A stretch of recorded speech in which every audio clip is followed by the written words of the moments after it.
Avertissement. Dans cet épisode, on parle de difficultés à l'école, de consommation de drogue et de surconsommation de médicaments, d'accusations de cyberharcèlement, de jeux compulsifs et de mesures de contrôle en psychiatrie. Pour recevoir de l'aide ou de l'écoute, on vous invite à consulter les ressources dans la description de l'épisode. Je m'appelle Catherine et voici Plein notre casque, un balado d'Action Autonomie. C'est déjà le dernier épisode de Plein notre casque. On va conclure avec la rencontre de Paul-Éric, qui a fait face à de multiples problèmes dans le système scolaire au cours de sa vie, notamment à cause d'effets secondaires de certains médicaments. Il nous parle ensuite de son séjour à l'établissement de détention Rivière-des-Prairies. Paul-Éric nous raconte aussi les mesures de contrôle qu'il a subies et la culture autoritaire à l'Institut Philippe Pinel, un hôpital psychiatrique à haute sécurité situé à Montréal. Dans la deuxième partie de l'épisode, on discute avec mon collègue Jean-François des plans d'action du gouvernement québécois en matière de santé mentale, qui sont le résultat de longues pressions et de luttes collectives de la part des personnes concernées en faveur d'une meilleure qualité des soins en santé mentale. Bonne écoute!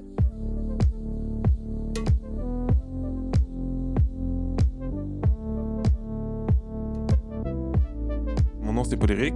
Là, je viens d'avoir 29 ans et je travaille un peu dans le milieu du cinéma. Je fais des choses un peu à gauche, à droite. Puis toi, c'est pas la première fois que tu participes à un podcast? Non, effectivement, j'avais participé à une sorte de podcast avec ma mère. Dans le fond, c'était juste une entrevue. Elle me posait des questions par rapport à des épisodes de ma vie qui ont été assez décourageants. Donc, c'est ça. J'ai vu une psychologue quand j'avais 15 ans parce que ma mère pensait que j'avais des problèmes de comportement à l'école. Dans le fond, c'était apparu assez tôt, à l'école primaire. Faut dire que moi, j'ai changé beaucoup de système scolaire aussi. Hein. Okay. J'ai commencé... je suis né à Montréal, mais enfin, dans les environs de Montréal, en banlieue.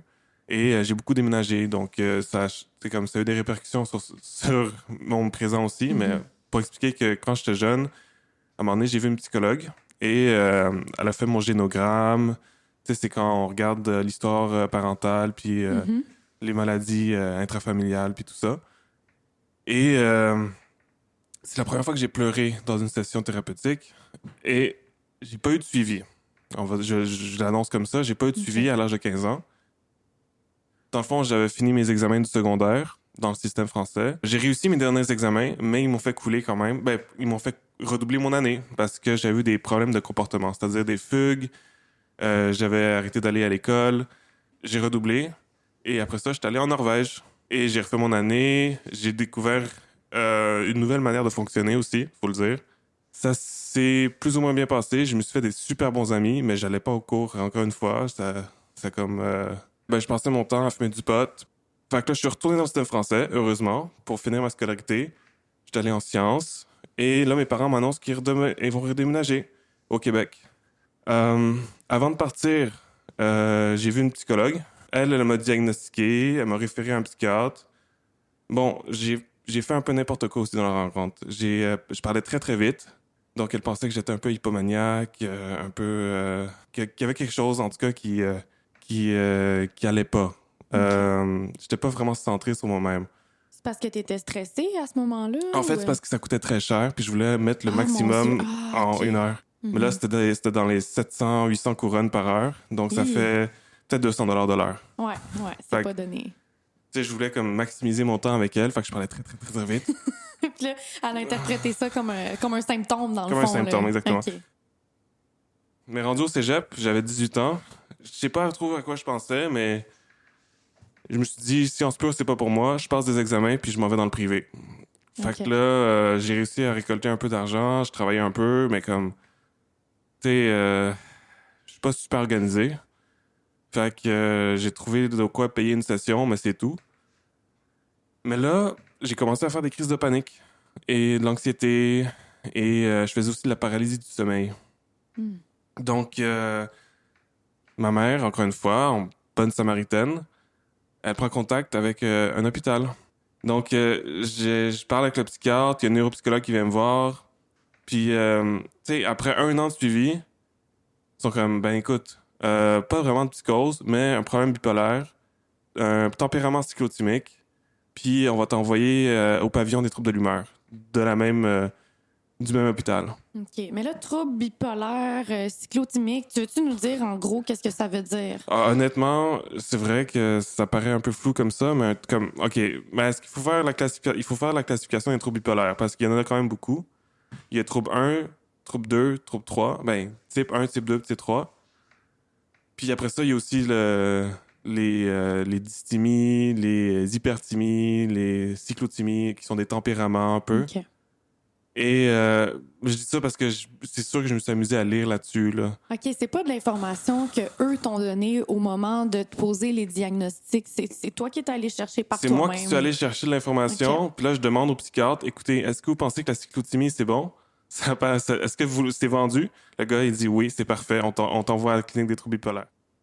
Fait que là, par la suite, j'ai vu la psychiatre des troubles de l'humeur dans la clinique des troubles de l'humeur. Puis elle m'a mis sur des antipsychotiques assez sévères. C'était du Safris. C'était c'était un petit peu expérimental. J'ai porté plainte au collège des médecins après, mais tu sais, ils s'en foutent un peu, là. C'est pas. OK. C'est quoi que ça fait, ça, ce médicament-là? Ça te rend c'est comme un sédatif très puissant. Écoute, cette psychiatre-là, elle sortait les comprimés de son bureau où elle avait comme un tiroir spécial, puis ça venait direct du manufacturier, on dirait, là. Ça fait un peu comme dealer de Ouais, drogue. ouais. Mais ce que j'ai dit dans ma plainte aussi, c'est que moi, je pensais que c'était comme un traitement expérimental parce qu'elle les payait pas, puis moi, je les payais pas. Puis tu sais, ça passait quasiment pas à la RAMQ, là. OK, c'était juste comme elle ouvrait une valise. Elle ouvrait une valise, puis elle me donnait ça, là. Ah, OK, c'est Mais spécial. c'était un tiroir. Elle ouvrait son OK. tiroir, puis elle en avait plein, puis elle me disait, écoute, je pense que ça devrait faire l'affaire. Puis elle t'expliquait-tu c'était quoi l'effet recherché, puis tout ça, ou c'était juste comme essaye ça, puis on verra? Non, je veux dire, personne m'a vraiment dit c'était quoi les effets secondaires. J'imagine que la sédation, ça avait un impact justement sur ton énergie à l'école, sur tes études. J'avais beau essayer, j'ai essayé 4 sessions de suite. J'ai juste eu des échecs pendant 4 sessions de suite. Mais j'ai coupé. Comme ils disent, cold turkey, là. J'ai juste, du jour au lendemain, j'ai arrêté. J'étais allé voir un généraliste. Puis j'ai commencé des antidépresseurs à la place. OK. Des anxiolytiques et des antidépresseurs. J'en ai pris pendant quelques années. Puis Ouais. ça, excuse-moi, je te coupe, là. Ouais. Ça, les antidépresseurs avec le médecin généraliste, est-ce que là, tu as eu un peu plus d'informations sur ce qui t'était proposé? Ben, j'allais voir en ligne, là, tu sais, comme sur pharmadrugs.com, puis des trucs comme ça. Puis je sais même pas si ce site-là existe, mais juste. On voit le genre là, Ouais. de site. Ouais, je regardais en ligne, puis j'étais comme, bon, écoute, tu sais, comme ma grand-mère en prend, ça doit pas être si pire que ça. Puis, tu sais, Fait qu'encore une fois, c'était toi qui allais chercher l'information Ouais. et non les professionnels de la santé qui te donnaient l'information nécessaire là, pour faire un choix ben, éclairé. moi, je pense qu'il était débordé, tu sais, c'était comme, limite, déjà avoir un rendez-vous en clinique médicale, c'était difficile. Puis à un moment donné, j'ai commencé à faire du trading en ligne. Ça, c'est quand tu joues à la bourse, là. Puis ça, c'est peut-être à partir de ce moment-là que j'ai comme réalisé qu'il y avait un problème. Puis c'était pas des montants faramineux, mais c'était comme 2000 $. OK. Fait que là, j'ai gagné, puis j'ai perdu, puis j'ai gagné, puis j'ai perdu. Puis à un moment donné, j'ai comme perdu plus que j'étais censé perdre. Puis j'ai avalé des anxiolytiques. Fait que là, j'en avais avalé peut-être 10, là, des lorazépam. Puis ma mère a appelé une ambulance, puis elle a interprété ça comme un appel à l'aide. Rendu à l'hôpital, ils disent que c'est une tentative de suicide. Puis là, j'ai été un peu comme mis dans le système, comme c'était pour la première fois de ma vie, j'étais hospitalisé une nuit. Puis ils m'ont mis dans une jaquette, là, parce que je refusais de suivre les ordres du gardien, je voulais juste partir. Fait que là, ils m'ont mis en camisole de force, puis ils m'ont mis dans une chambre à part, puis ils m'ont dit, écoute, on va te garder là jusqu'à demain, puis après ça, on verra ce qu'on va faire de toi. Puis est-ce que quand tu es allé à l'hôpital, tu as eu l'occasion d'en parler de cette histoire-là avec l'argent en ligne? Est-ce qu'ils t'ont offert des services par rapport à ça? Oui, mais j'ai été, est-ce que je dis le nom? J'étais à la maison Jean Lapointe. C'est un centre de traitement pour jeux compulsifs. Je suis allé comme vraiment pas longtemps, là, moins d'une semaine. Parce que, en fait, ce qui s'est passé, j'étais chanceux. il y avait un bénévole qui travaillait à la Maison Jean-Lapointe, qui était informaticien et homme de finance. Puis il m'a dit, écoute, laisse tomber les options, laisse tomber tout ça, parce que même moi, j'ai de la misère avec ça. Mm-hmm. Ce gars-là, c'était un gars qui travaillait de là-dedans, qui était diplômé. C'était comme... Qui le trustait, là. Ouais, là, j'ai fait comme, OK, si lui me dit ça, c'est que clairement, c'est pas... c'est un gamble, puis il n'y a pas moyen de... C'est de l'astrologie, dans le fond. Il n'y a pas moyen de déjouer la bourse quand on est jeune, si jeune que ça. Puis même à l'âge adulte, c'est difficile. Fait que j'ai laissé tomber la thérapie pour jeu compulsif. Je t'inscris à l'éducation permanente au certificat en droit.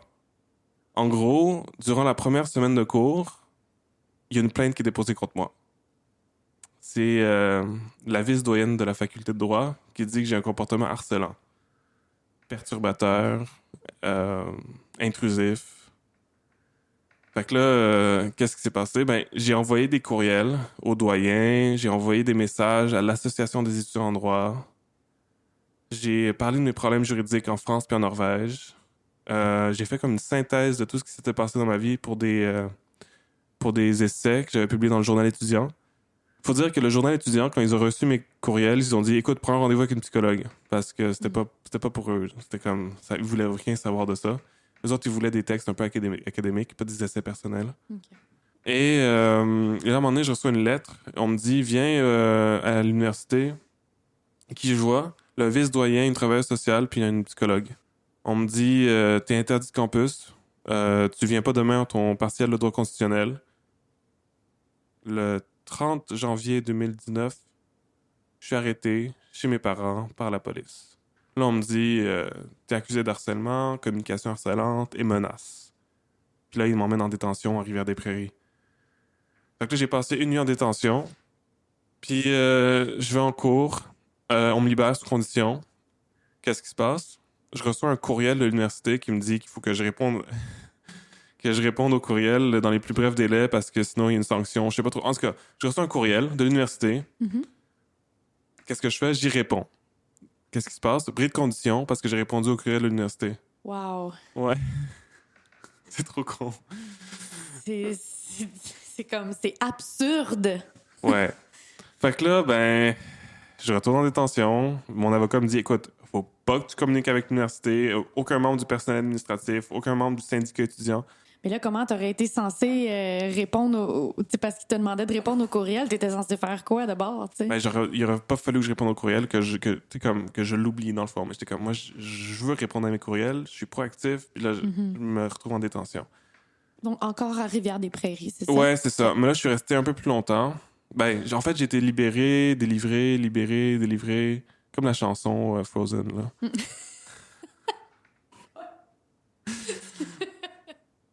Puis comment tu vivais ça, d'être toujours libéré, réenfermé, relibéré? Ben, c'est sûr que je le vivais pas avec gloire, là. C'était... Tu sais, quand on t'emmène en détention, t'es menotté déjà, on t'emmène dans une wing, comme ils appellent. Fait que là, à un moment donné, j'étais dans la wing des Hells Angels, à un moment donné, j'étais dans la wing de santé mentale, à un moment donné, j'étais dans la wing... tu sais, comme... Ça n'a plus de sens. Dans ma tête, j'étais resté 3 semaines, là.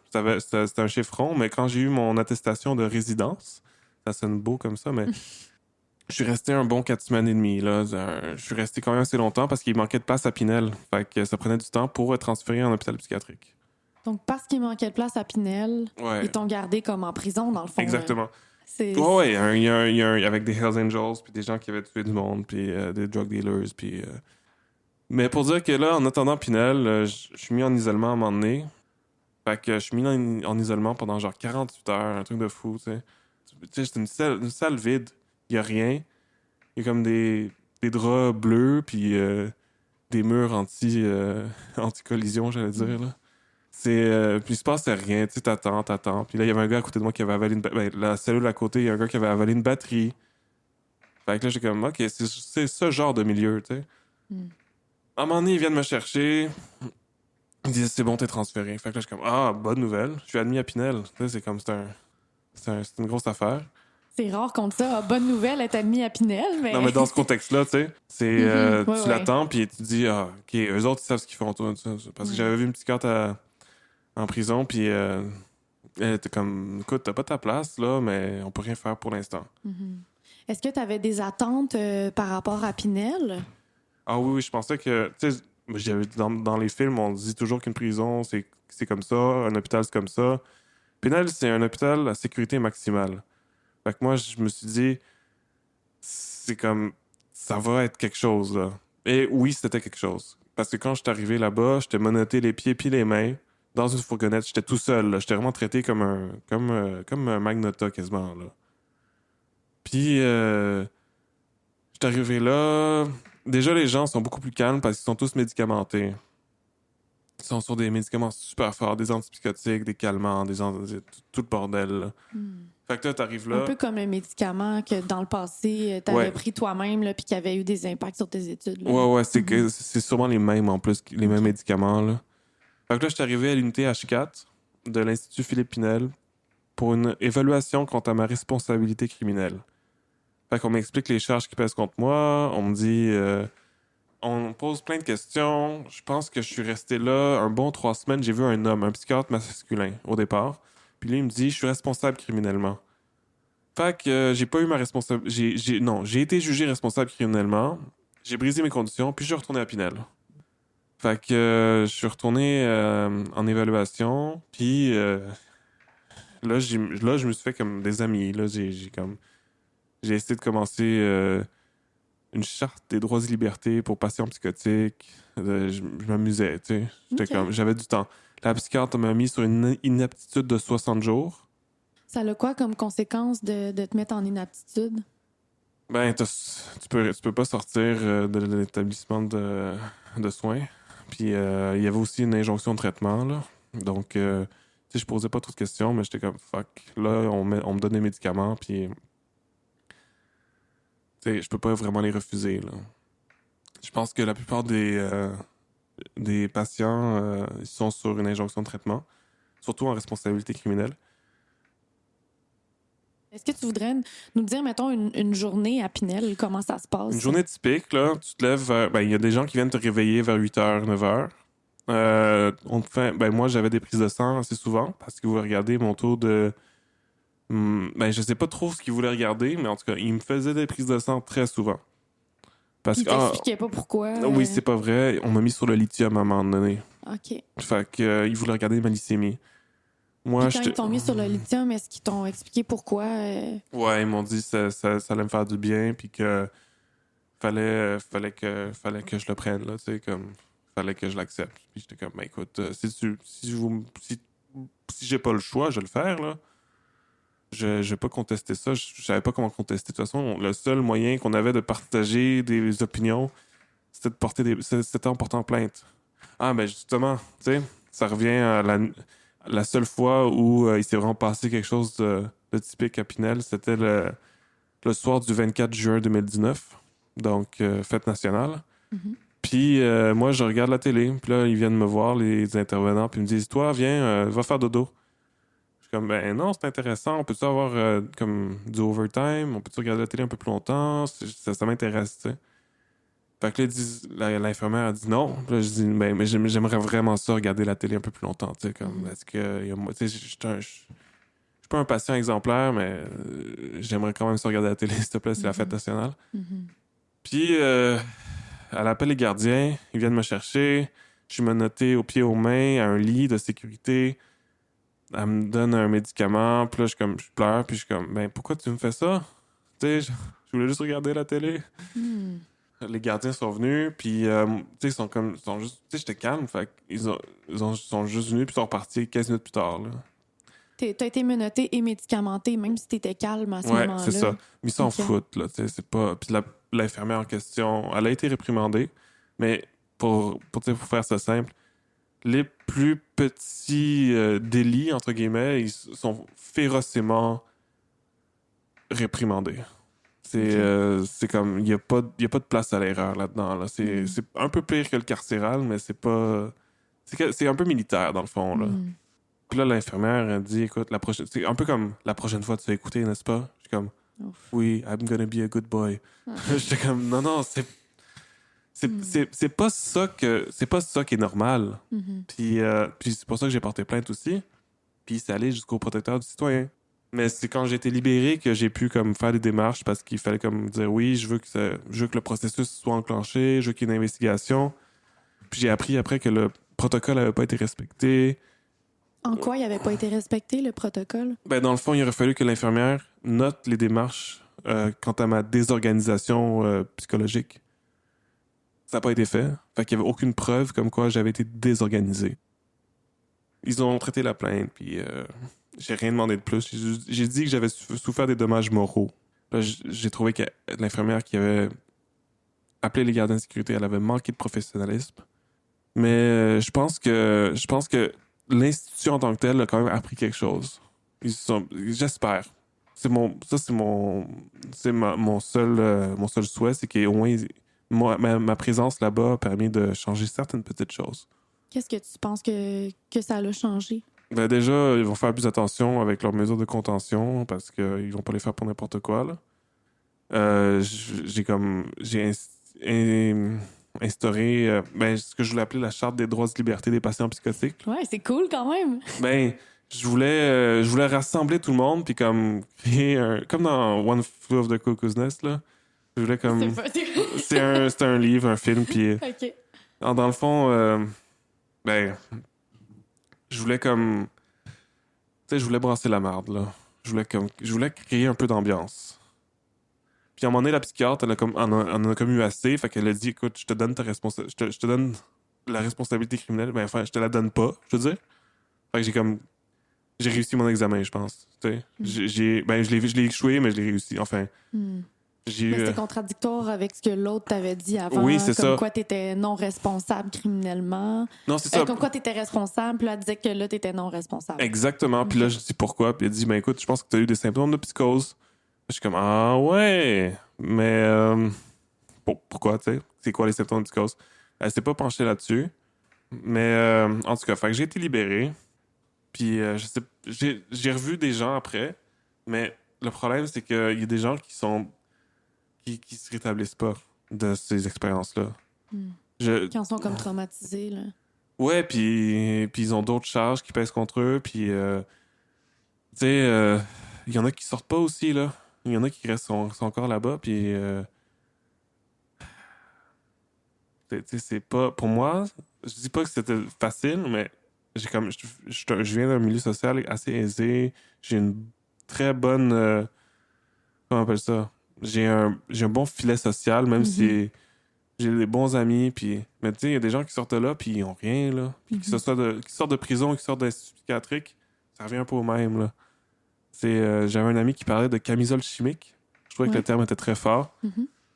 Ça, c'est quand tu sors de là, puis qu'on te met en injection de traitement, puis que tu dois juste l'accepter, tu sais. Une camisole chimique.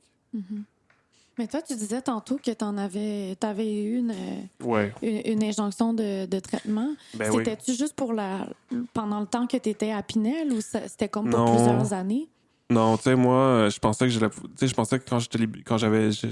quand j'allais être libéré, j'allais pouvoir m'en tirer. Mais non, la psychiatre m'a mis sur un programme de 3 ans avec le CHUM. Donc, je suis à la clinique des jeunes adultes psychotiques. Puis, il me reste une demi-année encore avec eux. Puis après ça, je vais être transféré avec un médecin de famille. Mais dans le fond, c'est ça. On nous a fait faire des formations pour apprendre c'est quoi la psychose. Puis, tu sais, moi, j'ai jamais cru que j'étais psychotique, là. Mais ils ont quand même dit, bah, écoute, ça va te faire du bien. Puis, tu vas avoir un médecin, tu vas avoir un travailleur social, ergothérapeute, tout le bordel. Tu vas apprendre à faire à manger, tu vas apprendre à faire du sport. Puis, j'étais comme, mais je le sais déjà, ça.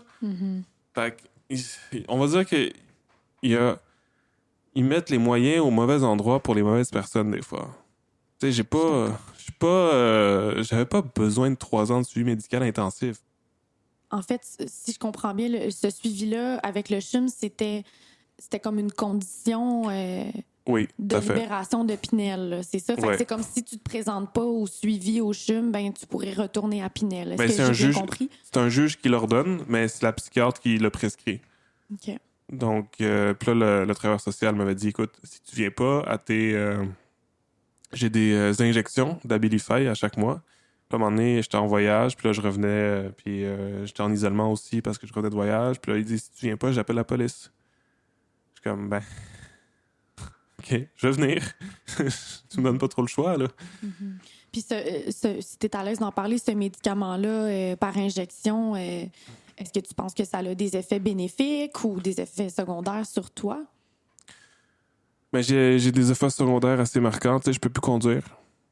J'ai de la cathésie. Fait que j'ai des tremblements dans les jambes. Fait que ça, tu sais, je peux conduire, mais c'est pas sérieux parce que si je suis sur l'autoroute à 120 puis j'ai des tremblements, c'est pas super le fun, là. Fait que non, je conduis pas sur l'autoroute. Je conduis dans les petites routes. Sinon, j'ai moins de créativité qu'avant. J'ai moins de... je lis moins aussi.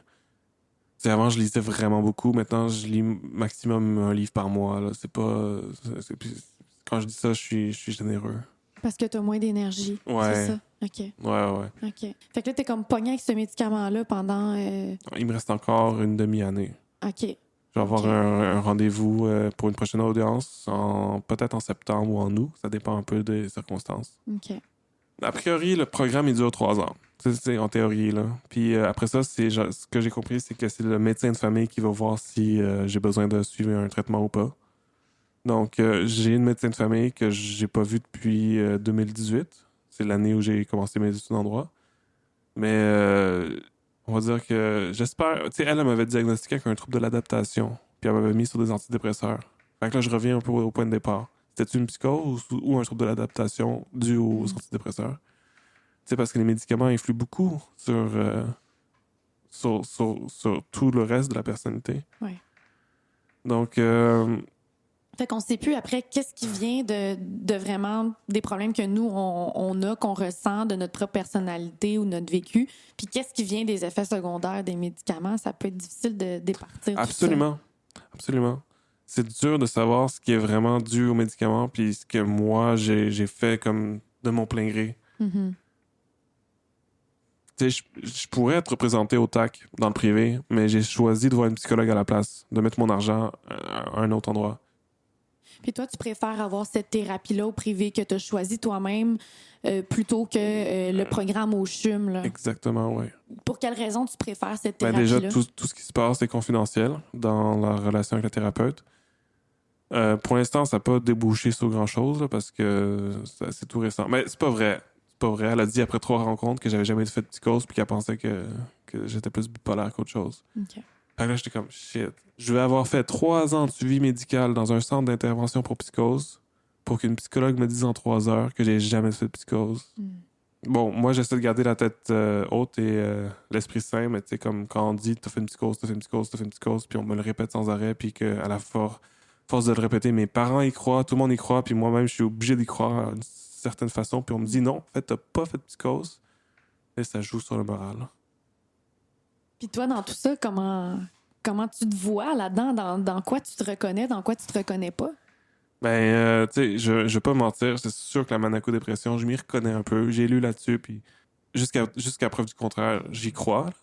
Mais là, j'ai appris que j'avais un problème de glande thyroïde. Fait que c'est comme... L'hyperthyroïdie, c'est une vraie chose, puis je l'ai. J'ai fait des prises de sang. On me l'a trouvé dans le sang, là. C'est comme... Ça, c'est clinique. OK. Puis qu'est-ce que ça a fait, ça, l'hyperthyroïdie? Ben écoute, ça joue sur les hormones, là. C'est une glande thyroïde. Écoute, la spécialiste, c'est ma mère. Elle parle de ça à journée longue. Puis elle va faire... Faudrait qu'on l'interroge pour le podcast. Mais tu sais, d'ailleurs, elle est en train de faire un documentaire sur le sujet. OK. Donc, allez le voir quand il va sortir. Puis, dans le fond, pour les femmes et les hommes, on réagit de manière différente. Mais quand t'es hyper... C'est-à-dire que le mot le dit, tu as de l'énergie. Quand tu es hypo, ben, tu es en manque d'énergie. Puis là, moi, j'ai plus de symptômes d'hyper. Puis ça ressemble un peu à l'hypomanie, l'hyperthymie, mais c'est dû à une déréglementation des hormones. Donc... Puis est-ce qu'il y a un traitement pour ça? Oui puis non. Mais je suis pas rendu là. J'attends de voir un endocrinologue. Donc, je suis pas rendu là encore dans mes démarches de santé, là.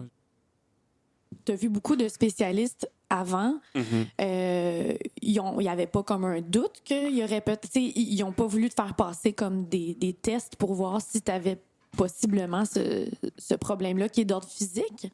Mais regarde, là, c'est encore une fois le biais de confirmation. Tous tes symptômes, tout ce que tu fais, ça va être regardé au travers d'une loupe Mhm. Puis ça comme amplifie un peu le diagnostic qu'ils se voulaient déjà poser au départ. Mhm. Fait que tu penses que, dans le fond, les professionnels de la santé qui t'avaient vu avant, ils étaient tellement convaincus que tu avais, mettons, soit bipolarité ou Asperger ou peu importe les diagnostics, ils étaient tellement convaincus de ça qu'ils n'ont même pas envisagé de voir s'il n'y avait pas autre chose, plus d'ordre physique. En fait. Ouais.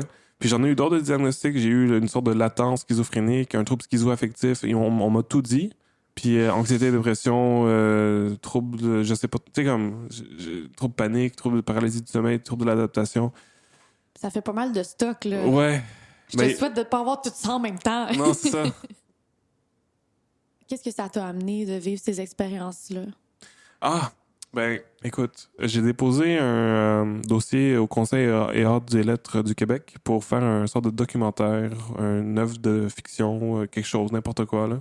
J'ai parlé avec des amis, puis on verra. Tu sais, je sais même pas, c'est juste une idée que j'ai eue. Fait que c'est sûr que j'ai été inspiré par Riccardo Troggi puis sa trilogie, là. Mais j'aimerais ça faire ma propre version des faits de tout ce qui s'est passé depuis que je suis tout petit, parce que, tu sais, il n'y a pas juste eu des accusations criminelles dans ma vie, là. Il y a eu des belles choses aussi. Ben oui. J'ai pas envie de juste être perçu comme ça.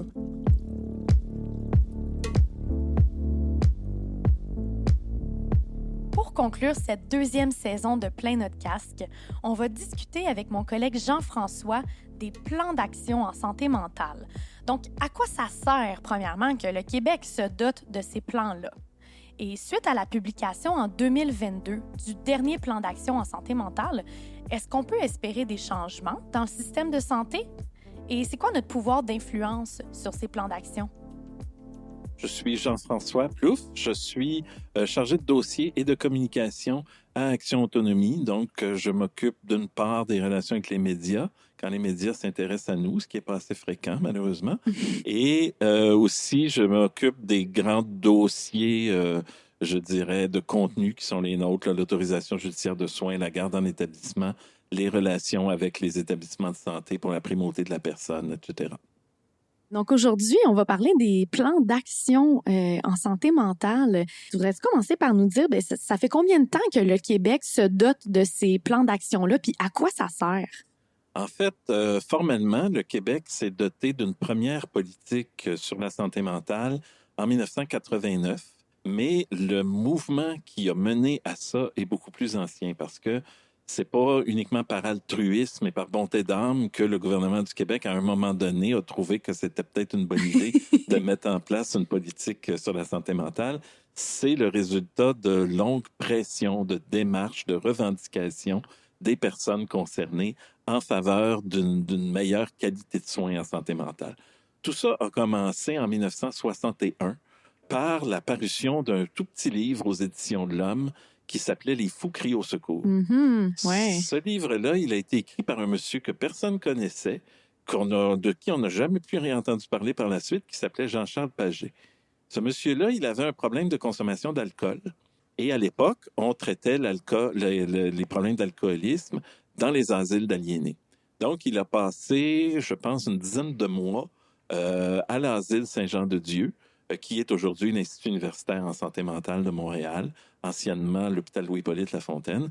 Et il relate dans ce livre-là tous les traitements qu'il a subis, toutes les humiliations, toutes les vexations, toutes les frustrations qu'il a subies durant son séjour à cette institution-là, qui à l'époque était administrée par une communauté religieuse. Cette histoire-là a fait beaucoup parler d'elle à l'époque et ça a correspondu dans le temps à un changement de régime politique. Au début de ce qu'on a appelé la Révolution tranquille, donc le gouvernement libéral de Jean Lesage faisait son entrée à peu près à cette époque-là à l'Assemblée nationale. Et très rapidement, le gouvernement a réagi à cette publication-là en demandant à des psychiatres, notamment des psychiatres perçus comme plus progressistes, avec une approche plus scientifique, d'enquêter là-dessus puis de proposer des nouvelles façons de faire par rapport à ce qu'on appelait encore à l'époque les fous. Qu'est-ce qu'on fait avec les fous, avec les gens qui sont aux prises avec la folie? Et c'est là que le concept, suite à ce rapport-là, le concept de maladie mentale est apparu, où on a déterminé que ça résulte souvent d'une dysfonction du cerveau et non pas d'une espèce de punition divine, là, comme on le pensait, comme on le considérait anciennement. Donc, à ce moment-là, on cesse de parler de folie, on commence à parler de maladie mentale, et c'est à peu près à cette période-là, fin 60, début 70, que les personnes qui utilisent ces services-là commencent à s'organiser, elles aussi, collectivement. Ça va culminer en 1983 par la création du regroupement des ressources alternatives en santé mentale. Donc déjà, à ce moment-là, il y a plusieurs groupes. On pense à Solidarité Psychiatrie, notamment à Montréal, qui existait, qui est un peu l'ancêtre des groupes de défense de droit. Donc, tous ces groupes-là commencent à s'organiser, les personnes commencent à s'organiser, à revendiquer, à faire des démarches auprès du ministère pour que la parole des personnes soit entendue. Il y a des premières consultations qui ont lieu en 1985 et finalement, on aboutit en 1989 avec cette politique sur la santé mentale qui reprend plusieurs des thématiques qui sont encore présentes aujourd'hui dans les plans d'action en santé mentale. Est-ce que tu voudrais nous parler du dernier plan d'action qu'il y a eu, le fameux plan d'action interministériel, c'est ça, en santé mentale? Oui, on a longtemps parlé du PASM, le plan d'action en santé mentale. Maintenant, il faudra s'habituer à parler du PAISM, le plan d'action interministériel en santé mentale. Il a été lancé en janvier 2022. Et à quoi ça sert, finalement, un plan d'action en santé mentale? Ça devrait servir à guider les actions des établissements et des intervenants en santé mentale en faveur de certaines priorités qu'on a identifiées pour améliorer la qualité des soins, etc. C'est aussi, dans ce cas-ci, et c'est la première fois que ça apparaît comme ça, c'est un énoncé budgétaire.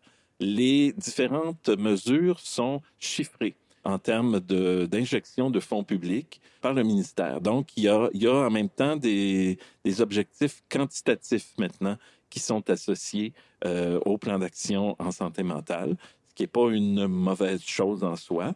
Dans la pratique, maintenant, ça fait quand même plus de 30 ans que donc il y a ce genre d'exercice-là qui se fait. Il ne s'est pas fait constamment. Il y a eu des périodes où il n'y avait pas de plan d'action en santé mentale, notamment entre 2010 et 2015. Est-ce que le plan d'action change vraiment la façon dont les soins sont administrés, change vraiment la culture qui a cours, la culture d'autoritarisme et de paternalisme notamment, qui a lieu dans le réseau de la santé mentale? Ça n'est pas si évident. L'héritage des asiles d'aliénés est encore très présent dans la prestation de soins en santé mentale. Les gens, c'est important de le dire, les gens qui travaillent là-dedans ne sont pas des gens mal intentionnés, mais sont des gens qui n'ont pas le choix, finalement, que de se fondre dans un courant culturel qui n'est pas nécessairement celui que les gens qui défendent les personnes comme on le fait voudraient que ce soit. On demande des changements et ces changements-là, malgré les plans qui se sont succédés, tardent encore à arriver. Tu dis que les changements, ça tarde. Oui. Est-ce que le gouvernement fait quelque chose pour s'assurer que c'est mis en place? Est-ce qu'il donne la formation? Oui. Ben, malheureusement, je dirais de moins en moins. Parce que dans le plan d'action précédent, entre 2015 et 2020, les établissements avaient l'obligation d'élaborer et de mettre en œuvre un plan d'action sur la primauté de la personne. Et pour faire ça, ils devaient s'allier aux groupes régionaux de défense de droit en santé mentale. Il se trouve que pour l'île de Montréal, le groupe régional de défense de droit en santé mentale, c'est Action Autonomie. Donc, on avait, entre 2015 et 2020, une prise vraiment majeure sur les établissements pour leur dire, le ministère vous demande de mettre en œuvre, d'élaborer, de mettre en œuvre ce plan d'action-là, et vous devez le faire avec nous. Donc, on va s'asseoir ensemble, puis on va jaser sur comment ce plan d'action-là devrait se faire. On a jasé beaucoup. Pas partout. Il y a des places où on n'a même pas jasé, mais au mieux, on a jasé pendant plusieurs mois. Ils ont effectivement élaboré un plan d'action. Quant à sa mise en œuvre, ça a été beaucoup freiné par la pandémie à partir de 2020. Et donc, le bilan qu'on fait de ça après 5 ans est quand même assez mince. Il n'y a pas eu de gros changements qui se sont produits dans la prestation de soins. Il n'y a pas eu de réelles avancées liées directement au plan d'action ou au plan d'action sur la primauté de la personne dans la prestation de soins. C'est resté pas mal pareil comme c'était.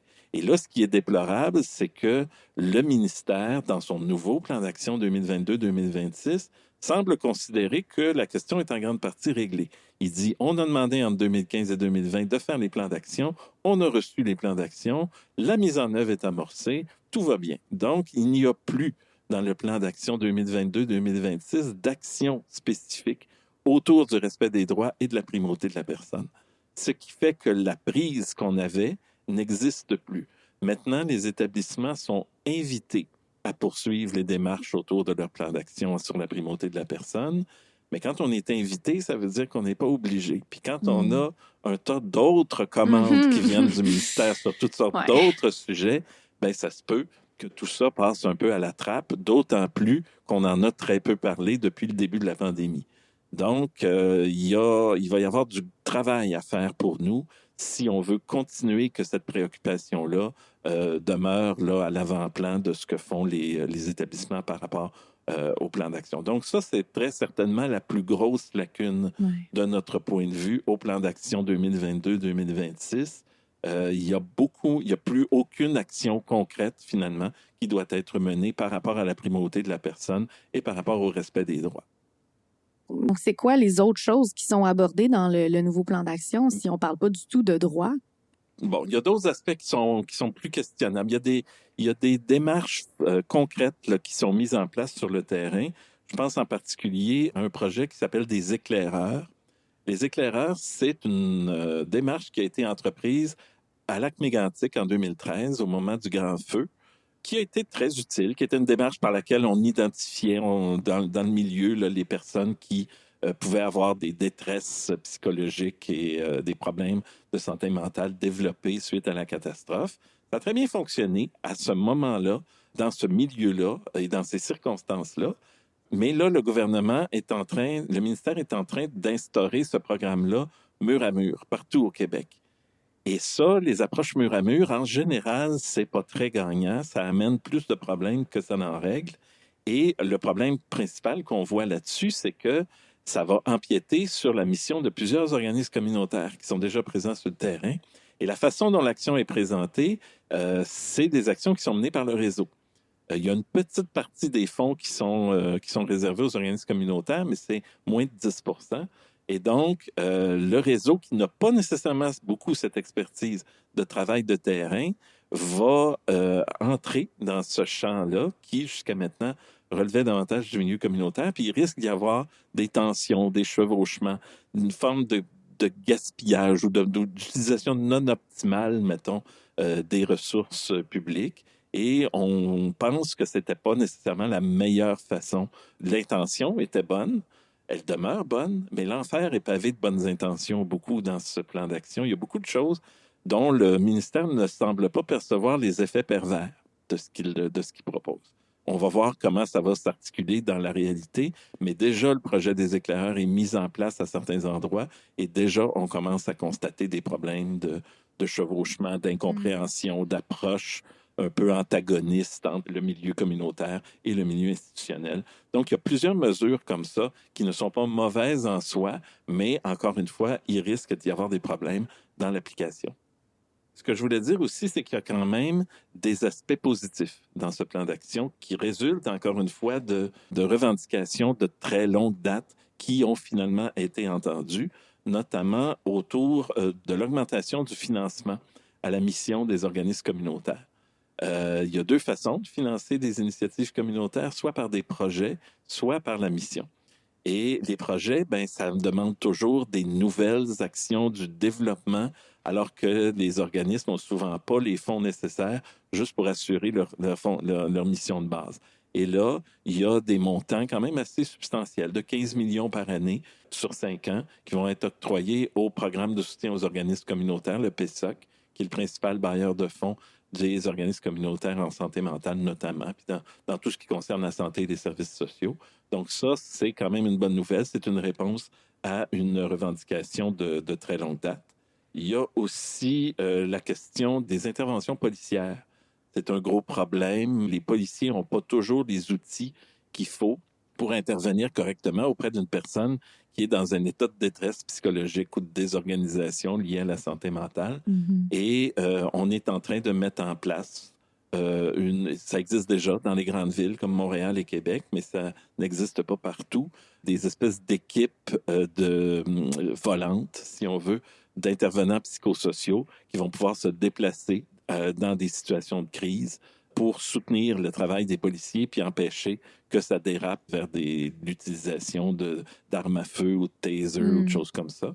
Donc ça, c'est positif. À Laval, entre autres, il y a un projet où les intervenants psychosociaux ont accès directement aux ondes de la police. Ah ouais. Et donc, ils peuvent, sans avoir été demandés, se présenter sur les lieux d'une intervention pour soutenir les policiers. Donc, il y a quand même de l'espoir par rapport à ça, là, par rapport à une amélioration des interventions policières là, en lien avec la santé mentale. Et un autre aspect positif de ce plan d'action, c'est finalement la reconnaissance de l'action citoyenne collective sur l'amélioration et l'organisation des services. Ça fait des années qu'on demande ça. À Montréal, il y a certains groupes déjà de participation citoyenne collective qui sont soutenus par Action Autonomie dans différents milieux, dans différents territoires de CLSC, mais tout ça se faisait avec absolument aucun budget. Et ça se faisait sur la base de la bonne volonté puis de notre capacité à mobiliser des gens. Donc, là, il va y avoir des petits budgets. On parle de 1 million sur 5 ans pour tout le Québec. Mais il y a quand même là une reconnaissance de la légitimité de l'action collective sur l'organisation des soins. Parce que la réponse que les établissements ont beaucoup développée depuis quelques années par rapport à la participation des personnes à l'organisation de leurs soins, c'est celle du patient partenaire. Le patient partenaire, c'est pas une mauvaise approche en soi. Le problème, c'est que c'est une approche individuelle. C'est pas un problème, mais c'est une de ses caractéristiques. Donc, ce sont des personnes qui, individuellement, souvent ont, je dirais entre guillemets, bien performé par rapport à leur prestation de soins. Ce sont des gens qui sont bien perçus par les soignants, qui ont bien collaboré, qui ont bien répondu, qui ont reçu une formation de l'établissement sur comment tout ça fonctionne. Donc, ils sont un peu formatés par pas très l'établissement. rebelles. Voilà. Et ils sont donc pas là pour amener une vision critique, mais qui sont là plus pour contribuer à ce qui se fait déjà, ce qui est déjà pas mal en soi. Mais les groupes de participation citoyenne ont une approche différente. Ils sont donc collectifs, ils sont formés, ils sont organisés dans le milieu par et pour les personnes concernées. Et donc, ils vont amener nécessairement une vision un petit peu différente et complémentaire, certainement, de celle des patients partenaires. Donc, ça aussi, c'est une très bonne nouvelle parce que ça fait des années que ces mouvements-là existent. Et là, on a fini par reconnaître leur légitimité et leur donner une forme de financement. Donc, ça, c'est intéressant. Est-ce qu'on peut espérer d'ailleurs que l'aspect du respect des droits des personnes qui semble plutôt mis de côté dans le plan d'action, mais que ça passe par ces groupes-là de participation citoyenne? Oui, en fait, c'est le dernier volet survivant, si on veut, des anciens plans d'action sur la primauté de la personne de 2015 à 2020. Il y avait 5 volets, dont un qui était la participation citoyenne. Donc, celui-là a été préservé. Tous les autres, le respect des droits, la stigmatisation, etc., tout ça a été plus ou moins évacué et relégué au rang de valeur transversale, si on veut, dans le plan d'action. Mais celui-là, la participation citoyenne collective, a été maintenu puis est en développement. Donc, il est associé à un budget. Donc, c'est effectivement positif. Puis oui, la défense des droits et la reconnaissance, la lutte à la stigmatisation notamment, ce sont des préoccupations des groupes de participation citoyenne. Donc, par ce biais-là, il y aura peut-être de l'influence qui va se faire. Et évidemment, nous, on va essayer de continuer à encourager les établissements à persévérer dans la mise en œuvre de leur plan d'action. Présentement, il y a un établissement à Montréal où ça continue, où il y a des choses constructives qui sont en train de se faire. On va essayer de reprendre contact avec les autres établissements de façon à ce que cette priorité-là ne soit pas complètement évacuée. S'il y a des personnes en ce moment qui nous écoutent que ça leur tenterait peut-être de s'impliquer dans un comité comme ça, dans un groupe de participation citoyenne, est-ce que c'est possible de le faire? À qui on peut s'adresser? Il y a l'AGID, l'Association des groupes d'intervention en défense de droits en santé mentale, qui a une démarche qui s'appelle Représente Action. À Montréal, Action Autonomie est quand même actif avec les groupes existants. Il y aura certainement, on va voir comment ça va s'organiser précisément, des nouveaux groupes de participation citoyenne qui vont apparaître dans différents territoires. Pour l'instant, des personnes intéressées qui seraient dans un milieu où il n'y a pas déjà ces groupes-là peuvent communiquer avec nous et nous faire part de leur intérêt à créer un groupe de participation citoyenne et très probablement qu'on aura les ressources là, pour les soutenir.